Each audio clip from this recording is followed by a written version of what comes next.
Hello students, welcome to my YouTube channel. I self Monika. और हमने previous classes के अंदर केपलर्स के नियम पढ़े थे, जिसमें हमने सबसे पहले केपलर्स के प्रथम नियम का निगमन देखा था। और आज हम केपलर के द्वितीय नियम का निगमन देखेंगे। केपलर का द्वितीय नियम है क्या, तो हम रिवाइज कर लेते कि केपलर के द्वितीय नियम में हमने देखा था कि जो ग्रह है वो सूर्य के चारों ओर चक्कर लगाता है, तो वो क्या करता है, समान समय में समान क्षेत्रफल तय करता है। यानी आपका जो सूर्य है, वहाँ से सूर्य से अगर आप कोई रेखीय रेखा खींचकर आप किसी ग्रह को देखते हैं, तो ये जो ग्रह है आपका, जितना टी समय के अंदर ये ग्रह यहाँ से यहाँ तक डिस्टेंस अगर कवर करता है, इतना क्षेत्रफल कवर कर रहा है, तो जो अगर आपका ग्रह सूर्य के पास में है, वो भी क्या करेगा, उसी समय अंतराल में उतना ही क्षेत्रफल क्या करेगा, कवर करेगा।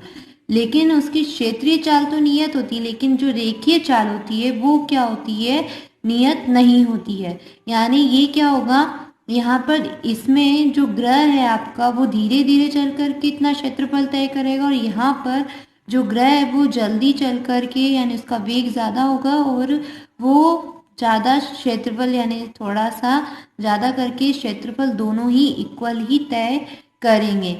तो अब हम इसको निगमन करते हैं। तो इसमें निगमन के लिए हम क्या करेंगे, इसके जो संवेग है उसको कांस्टेंट बताते हैं, और यानी इसके क्षेत्रफल को भी क्या बताना पड़ेगा आपको, कांस्टेंट। यानी यहाँ पर जो एरिया ऑफ निकालेंगे आप, एरिया, और यहाँ जो आप क्षेत्रफल एरिया निकालते हैं, वो दोनों क्या होता है, इक्वल होता है। अगर आप इसको देखना चाहें तो आपका ये बी बिंदु पर कोई एम द्रव्यमान का कोई ग्रह है, जो टी समय पे क्या है, ए से बी पर जा रहा है, एस से। ये एस क्या है, आपका सन है। ऐसा ही कोई सी ग्रह, दूसरा ग्रह है, जो क्या कर रहा है, उसी समय पर टी समय पर ही सी से डी बिंदु पर जा रहा है। तो यहाँ पर जो एरिया होगा आपका, area of A S B, वो किसके इक्वल हो जाएगा, area of C S D के इक्वल हो जाता है।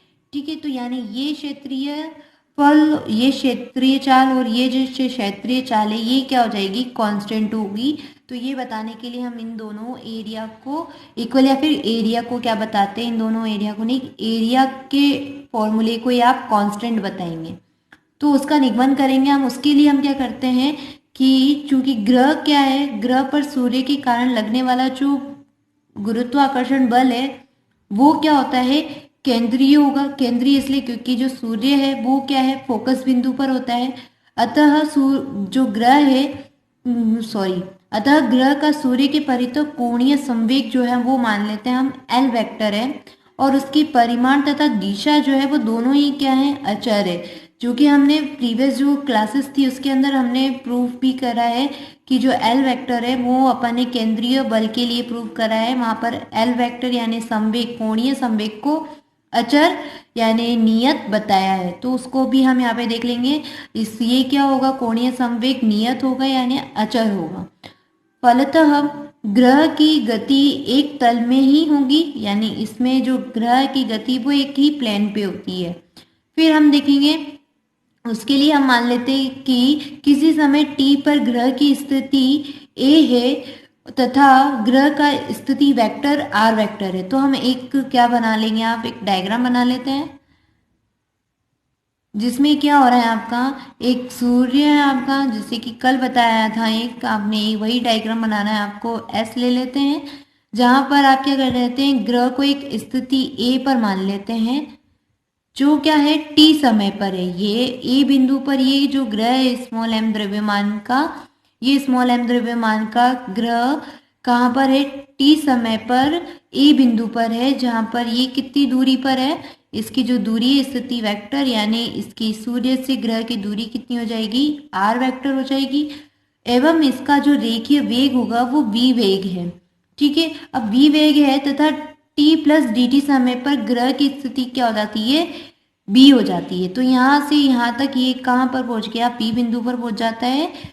कौन से समय पर, t प्लस डी टी समय पर, यानी इन दोनों के बीच का जो डिफरेंस होगा वो कितना हो जाता है, dt आ जाता है। तो हम देखेंगे dt समय बाद ये कहाँ आ जाएगा, यहाँ आ जाता है और इसको भी आप क्या कर लेते हैं, इससे मिला लेते हैं। तो इसका स्थिति वेक्टर क्या हो जाएगा, इन दोनों के समय में अंतराल कितना आया है, dt आया है, तो इन दोनों के बीच की जो डिस्टेंस होगी वो क्या हो जाएगी, dr हो जाती है। तो यहाँ पर हम देखेंगे जो s से लेकर के b बिंदु की जो स्थिति वेक्टर हो जाएगी वो कितनी हो जाएगी, r प्लस dr वेक्टर हो जाती है। ठीक है, तो अब हम देखेंगे, क्या देखेंगे हम, सूर्य के सापेक्ष ग्रह का कोणीय संवेग जो है वो क्या हो जाएगा आपका, एल वेक्टर का फॉर्मूला लिखेंगे, कोणीय संवेग equals to m r vector cross we vector. तो हम क्या करेंगे, यहाँ पर आप इसकी वी वेक्टर की वैल्यू रख देते हैं आर ओमेगा, और यहाँ पर कितनी आ जाएगी आपके पास, एम आर स्क्वायर ओमेगा, जो कि क्या है, नियतांक है। अब नियतांक है क्योंकि एल कोणीय संवेग कांस्टेंट होता है, वही देख करके आप नियतांक बताते हैं। अब हम देखते हैं कि dt समय बाद क्या हो रहा है, dt समय में ग्रह द्वारा किसका क्षेत्रफल जो है वो यहाँ से यहाँ तक गया है, b तक गया है, तो यहाँ पर कोई ना कोई एरिया क्या बना है आपका, एक एरिया बन गया। ठीक है, ये जो एरिया है वो एरिया किसके इक्वल होगा, जो भी यहाँ पे ट्रायंगल बन रही है आपकी ए एस बी या फिर एस ए बी, कुछ भी बोल सकते हो आप इसको, तो ट्रायंगल एस ए बी का क्षेत्रफल के इक्वल होगा। तो अब हम देखेंगे ये ट्रायंगल है तो हम ट्रायंगल का एरिया लगा देते हैं, और ये जो किसका क्षेत्रफल है इसको आप क्या ले लेते हैं, डी ए वेक्टर, क्योंकि dt समय में कितना क्षेत्रफल तय करता है, ये डी ए वेक्टर क्षेत्रफल तय करता है। तो d A vector equals to कितना हो जाएगा, ट्रायंगल का फॉर्मूला है आपके पास 1/2 बेस इंटू हाइट, तो बेस कितना हो जाएगा यानी आधार कितना हो जाएगा, एस ए आधार हो जाएगा, आर वेक्टर ले लेंगे इंटू डी आर वेक्टर यानी इसकी हाइट जो है वो क्या हो जाएगी आपकी ए बी हो जाएगी, तो A B vector equals to d r vector हो जाएगा। अब हम निकालेंगे, ये तो पूरा क्षेत्रफल है, ठीक है। अब प्रति सेकंड में यानी dt समय पर चल रहा था, अब एक सेकंड के अंदर या प्रति सेकंड कितना क्षेत्रफल होगा, तो वो जो क्षेत्रफल है प्रति सेकंड का, वो क्षेत्रफल क्या होता है आपका, क्षेत्रीय वेग कहलाता है। तो हम इसमें देख लेते हैं कि प्रति सेकंड कितना वेग क्षेत्रफल तय करता है, D A vector by D T ले लेंगे आप, और इधर भी लेंगे तो इधर कितना हो जाएगा 1/2 आर वेक्टर क्रॉस, आप वी वेक्टर को क्या लिख सकते हैं, D r vector by D T. तो अब यहाँ पे लिख लेते हैं हम, क्या हो जाएगा आपका, यहाँ ये डी आर है ना, सॉरी और वी वेक्टर को नहीं, यहाँ पर इस वाली जो फॉर्मूला है आपके पास, ये इक्वेशन है, इसमें हम डी टी का डिवाइडेशन करते हैं, तो ये हो जाएगा आपका d A vector by D t 1/2 are vector, और डी आर वेक्टर के अपॉन में आ जाएगा डी टी। अब हम यहाँ देखेंगे d r vector by D t क्या होता है, वी वेक्टर हो जाएगा, क्योंकि स्थिति में परिवर्तन की दर क्या कहलाती है आपकी, वेग कहलाती है। तो हम यहाँ पर वी वेक्टर लगा लेंगे, 1/2 are vector cross we vector हो जाएगा। अभी हमने देखा है कि R vector cross we vector की वैल्यू आप यहाँ देख सकते हैं, यहाँ से R vector cross we vector ही है, तो आप इसकी वैल्यू निकालेंगे तो एल वेक्टर बाय एम आ जाएगा, जो कि यहाँ पर लिखा भी है, R vector cross we vector equals to L by M. अब हम ये वैल्यू यहाँ पुट करते हैं, तो आपके पास D A vector by D T equals to L vector by 2m, L vector भी नियतांक था और m भी ग्रह का द्रव्यमान भी क्या होता है, कांस्टेंट होगा, और यहाँ पर 2 जो है वो भी एक नंबर है, तो ये भी क्या हो गया, कांस्टेंट वैल्यू हो जाती है। अतः आपका जो D A vector by D T है, क्या है, D A vector by D T जो है वो क्या हो जाता है, कांस्टेंट हो जाएगा। अब कांस्टेंट क्षेत्रीय वेग कांस्टेंट हो गया, तो क्योंकि दोनों क्या है, नियत है, यही क्या है, कांस्टेंट वेग नियत यानी उसकी चाल भी नियत हो गई, यही क्या है, केपलर का द्वितीय नियम है। अब हम देखते हैं इसका परिमाण देख लेते हैं, तो क्षेत्रीय वेग का परिमाण क्या हो जाएगा, L/2m है। अब हम L की वैल्यू रखते हैं m आर स्क्वायर ओमेगा, जिससे आपका m से m कैंसिल हो जाएगा, आर स्क्वायर ओमेगा बाय 2 हो जाएगा। आर स्क्वायर ओमेगा आपने केपलर के फर्स्ट लॉ के अंदर देखा था कि आर स्क्वायर बाय ओमेगा किसके equal, sorry r square omega किसके इक्वल होगा, h के इक्वल होता है, जो कि क्या होता है, कांस्टेंट होता है। तो यहाँ पर क्या आ जाएगा आपके पास h/2, तो ये जो है आपका L/m, ये भी क्या हो जाएगा आपका एक नियतांक होता है, तो आप यहाँ पे प्रूव कर सकते हैं। अब इसके बाद हम क्या देखेंगे, केपलर के तृतीय नियम का निगमन देखते हैं। अब केपलर का तृतीय नियम क्या था, उसमें जो भी ग्रह है आपका सूर्य के चारों ओर जो चक्कर लगाता है, उस चक्कर यानी उस परिक्रमण काल का जो स्क्वायर है या वर्ग है वो किसके इक्वल होता है, उसकी जो दीर्घ अक्ष होती है अर्ध दीर्घ अक्ष यानी आधी दीर्घ अक्ष के घन के इक्वल होता है। यानी आप एक दीर्घ अक्ष ले लेते हैं, यहाँ तक की डिस्टेंस कितनी हो गई, ए हो गई, तो इसके क्या हो जाएगा, क्यूब के इक्वल हो जाता है। तो अभी हम यही देखेंगे, इसको निकालते हैं। आप कैसे निकालेंगे, यदि ग्रह की दीर्घ वृत्तीय कक्षा की अर्ध दीर्घ अक्ष क्या है, ए है, तथा लघु अक्ष कितनी हो जाएगी आपकी बी। यानी यहाँ पे देख सकते हैं दीर्घ अक्ष यानी ये और लघु अक्ष यानी ये। तो ये पूरी तो कितनी होती है, यहाँ से यहाँ तक की डिस्टेंस जो 2a होती है, आप हाफ ले रहे हैं, अर्ध ले रहे हैं, इसका मतलब हाफ लेंगे तो आधी कितनी हो जाएगी, a हो जाएगी। ऐसे ही लघु यहाँ से लेकर के यहाँ तक 2b होती है, वो भी अर्ध लेंगे तो आधी हो जाएगी, तो आप ले लेते हैं b ले लेंगे इसको। अब हम क्या करेंगे, इसकी वैल्यूज देखेंगे तो a की जो वैल्यू होती है वो किसके इक्वल हो जाती है, इनके फॉर्मूले हैं तो आप याद रखेंगे, मैथमेटिक्स के अंदर 12th के अंदर इनके फॉर्मूले आते हैं। तो a equals to L by 1 minus e square हो जाएगा, तथा इधर b की वैल्यू हो जाती है equal a root 1 minus e square, या फिर आप इसको ऐसे भी देख सकते हैं, a की वैल्यू देख लेते हैं तो उसके हिसाब से ये कितना आ जाता है आपका l by root 1 minus e square हो जाता है। तो हम यहाँ देखेंगे कि l की वैल्यू कितनी निकलेगी, l की वैल्यू आ जाएगी आपके पास b स्क्वायर बाय a हो जाता है, और b स्क्वायर और l की वैल्यू आप इक्वेशन नंबर सी के अंदर देखेंगे, l की वैल्यू क्या हो जाती है, h स्क्वायर बाय gm हो जाती है। तो हम यहाँ देखेंगे सूर्य के परित ग्रह का आवर्तकाल क्या होता है, t इक्वल्स टू दीर्घवृत्त का क्षेत्रफल बटे क्षेत्रीय वेग।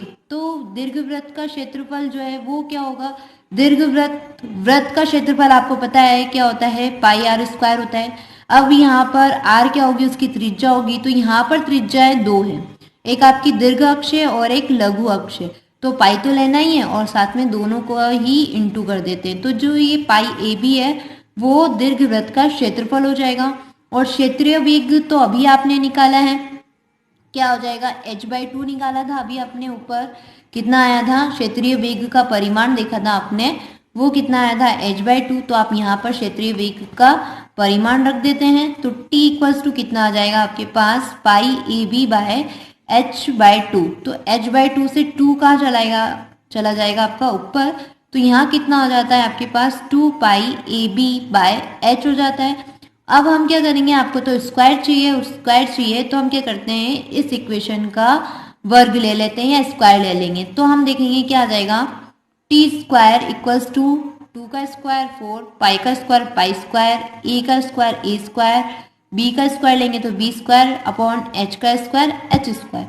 अब आपने इक्वेशंस देखी हैं, क्या है आपके पास, यहाँ से आप बी स्क्वायर की वैल्यू निकालेंगे, इस ए को इधर भेज देते हैं, तो क्या आ जाती है आपके पास इसकी value, b square equals to h square a by G M रखेंगे हम, तो यहाँ पर आपके पास वैल्यू हो जाएगी टी की, वो क्या हो जाती है, T square equals to 4 pi square a cube h square by h square G M, जहाँ से आप एच स्क्वायर को एच स्क्वायर से हटा देते हैं, और T square equals to 4 pi square a cube by G M. 4 constant एक नंबर है, पाई की वैल्यू कांस्टेंट होती है, अपॉन जो जी है वो क्या है, सार्वत्रिक नियतांक है, यानी इसकी वैल्यू कांस्टेंट, कैपिटल एम जो आपका सूर्य है उसका द्रव्यमान वो भी कांस्टेंट होता है। तो यहाँ पर चेंज होने वाला क्या है, दीर्घाक्ष, यानी ये जो टी स्क्वायर है वो किस पे डिपेंड कर रहा है प्रॉपरली, वो डिपेंड करता है आपका इस पे, ये कम होगा तो ये भी कम हो जाएगा, ये ज़्यादा होगा तो ये ज़्यादा हो जाएगा। तो हम यहाँ देखेंगे ये सारा किस पे डिपेंड करता है, ए क्यूब पे डिपेंड करेगा, यानी आप कह सकते हैं कि जो टी स्क्वायर है वो क्या होता है, प्रोपोर्शनल होता है ए क्यूब के, यानी जो ग्रह का आवर्तकाल का वर्ग है वो उस दीर्घवृत्तीय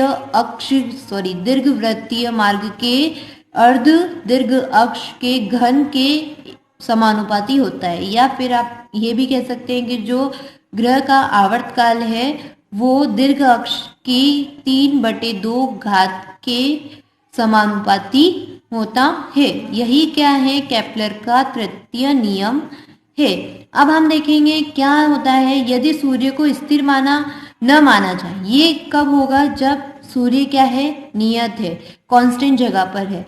फोकस देखते हैं आप उसका, तो आप केंद्रीय बल लगा रहे हैं। अगर आप उसको स्थिर नहीं मानते हैं तो यहाँ पर आप जो ये m लेंगे, उस m के स्थान पर हम क्या करते हैं, सूर्य व ग्रह का सम्मानित द्रव्यमान लेंगे। और सम्मानित द्रव्यमान म्यू इक्वल्स टू क्या हो जाता है आपका, capital M small m by capital M plus small m। यहाँ कैपिटल M जो है वो सूर्य का है और ये किसका हो जाएगा, ग्रह का हो जाता है। ये लेंगे आप सम्मानित द्रव्यमान अगर आप सूर्य को स्थिर नहीं मानते हैं तो। फिर हम क्या देखते हैं, केपलर के नियमों से हम गुरुत्वाकर्षण के नियम का निगमन करते हैं। गुरुत्वाकर्षण का नियम होता क्या है, तो हमने प्रीवियस क्लासेस के अंदर देखा है, जो गुरुत्वाकर्षण का नियम है वो क्या होता है, जो भी आपका चक्कर लगाएगा या फिर कोई भी एक द्रव्यमान का कण दूसरे द्रव्यमान के कण की तरफ आता है, उस पर एक फोर्स लगता है। जो फोर्स क्या होता है, उन दोनों द्रव्यमानों के बीच की दूरी के वर्ग के इनवर्स व्युत्क्रमानुपाती होता है तथा उन दोनों के द्रव्यमान के समानुपाती होता है। तो हम यहाँ पे वही चीज निकालेंगे। तो यहाँ क्या हो जाएगा आपका, यदि सूर्य के चारों ओर ग्रहों की गति लगभग क्या है, वृत्ताकार कक्षा में है, माना है आपने, जबकि होती नहीं है, दीर्घ वृत्ताकार में होती है। लेकिन आप देख सकते हैं, अगर मानते हैं हम कि उसकी जो गति है वो क्या है, वृत्ताकार कक्षा में मानी जाए, तो क्या होगा, सूर्य प्रत्येक ग्रह पर आकर्षण बल लगाता है। तो वो जो बल है, तो क्या हो जाएगा आपका, जो ग्रहों को अपनी ओर अपनी अपनी कक्षा में गति के लिए आवश्यक अभिकेंद्र बल प्रदान करता है। जो कि ये बात आपने अभिकेंद्र बल पढ़ते वक्त बताई थी मैंने। तो यहाँ पर क्या कर रहा है, आपके पास वृत्ताकार कक्षा में है, तो जो सूर्य के द्वारा ग्रहों पर आकर्षण बल यानी गुरुत्वाकर्षण बल लगता है, वो क्या करता है, ग्रहों को अपनी अपनी कक्षा के अंदर गति करने के लिए क्या करता है, अभिकेंद्र बल प्रदान करता है। अगर वो गुरुत्वाकर्षण बल नहीं लगाता है तो कक्षाओं में जो आपके ग्रह है वो गति नहीं करेंगे, वो दूर दूर चले जाते हैं। ठीक है, वो गुरुत्वाकर्षण के कारण ही उसी कक्षा के अंदर गति करते रहते हैं अपने स्थान पर। तो हम क्या लेते हैं इसको, माना कि जो स्मॉल m द्रव्यमान का ग्रह है वो r त्रिज्या की कक्षा में क्या कर रहा है, उसकी चाल v है। ठीक है, v चाल से आपका कोई ग्रह चल रहा है, r त्रिज्या, वृत्ताकार मानना है, सॉरी मैंने दीर्घ वृत्ताकार बना दिया है आपका। तो हम यहाँ करते हैं, एक वृत्त बना लेते हैं। तो यहाँ पर त्रिज्या, वृत्त के अंदर आप जानते हैं त्रिज्या सब जगह पर इक्वल होती है। त्रिज्या r पर, r की कक्षा है जिसपे आपका कोई ग्रह स्मॉल m द्रव्यमान का ग्रह है, वो क्या कर रहा है, v चाल से क्या कर रहा है, गति करता है या चलता है। तो ग्रह पर सूर्य के केंद्र की ओर लगने वाला जो अभिकेंद्रीय बल होगा, इधर की ओर क्या करेगा, केंद्रीय बल लगता है जिसे अभिकेंद्रीय बल कहते हैं। और अभिकेंद्रीय बल जो है वो क्या हो जाएगा आपका, F equals to mv square by r हो जाएगा।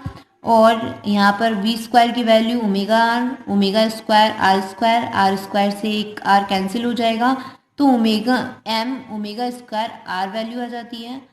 तो हम यहाँ देखेंगे ओमेगा की वैल्यू वृत्तीय पथ के लिए क्या होता है, ओमेगा इक्वल्स टू होता है 2 पाई बाय टी, या फिर आप इसको क्या कह सकते हैं, ओमेगा और आवर्तकाल के अंदर संबंध के नाम से भी जाना जाता है ये फॉर्मूला।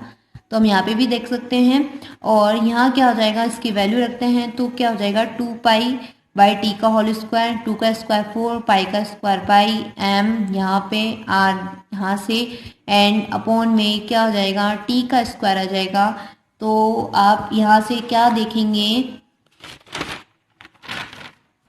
यहाँ से आप केपलर के नियम को देखेंगे। केपलर का तृतीय नियम है टी स्क्वायर जो है वो ए क्यूब के प्रोपोर्शनल, यानी उसके अर्ध दीर्घ अक्ष की घात 3 के प्रोपोर्शनल होता है। हम प्रोपोर्शनल का साइन हटाते हैं तो के समानुपाती नियतांक लगाते हैं। अतः ग्रह पर लगने वाला जो बल होगा वो किसके इक्वल हो जाता है, आप टी स्क्वायर की वैल्यू रख देंगे यहाँ पे, F equals to 4 pi square m r upon k cube के आर क्यूब हो जाएगा, जहाँ पर आप देख सकते हैं 4 constant, or pi square constant, k constant समानुपाती नियतांक है।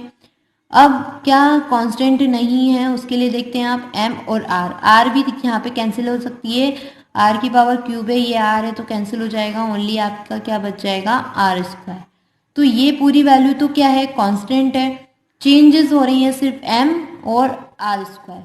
तो यहाँ पे हम कह सकते हैं कि जो F है यानी बल है, सूर्य के कारण ग्रह पर लगने वाला बल, वो क्या होता है सूर्य से ग्रह की बीच की दूरी के वर्ग के व्युत्क्रमानुपाती होता है और उसके ग्रह के द्रव्यमान के समानुपाती होता है। यही क्या है आपका गुरुत्वाकर्षण